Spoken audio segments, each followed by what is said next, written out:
बुलाइए सब कोई बात नहीं, हमने बोल ली। हाँ बोलने दो। देखिए हम तो यहाँ अकेले आए, हम तो भैया ये सब कर इस वीडियो को चलो लास्ट में देखते हैं। चलो आगे वीडियो देखने से पहले बता दूं कि यह जो विवाद हुआ, यह विवाद कैसे हुआ। आप सभी को मालूम होगा कि पवन सिंह और खेसारी लाल यादव में कुछ न कुछ होते रहते।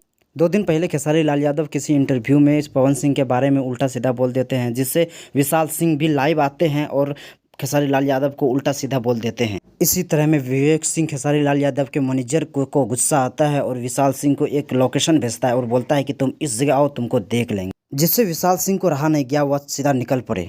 जहाँ का लोकेशन भेजा गया वहाँ का जो है 1-2 ठो वीडियो वायरल हुआ, जिससे इस वीडियो को पहले देखते हैं, उसके बाद हम उस वीडियो को देखेंगे। इस वीडियो को देखो, ये वीडियो जो है मॉल का है, बनारस के मॉल का, जहाँ की लोकेशन दी गई थी। और यहाँ पर जो है विवेक सिंह उपस्थित है, बहुत से पुलिस भी है उसके साथ, और लगभग 10-15 लड़के भी उपस्थित है यहाँ पर। विवेक सिंह भी आए हुए थे और विशाल सिंह के भी सपोर्टर्स भी यहाँ पर आए हुए थे, जिससे इस वीडियो को पहले देखिए।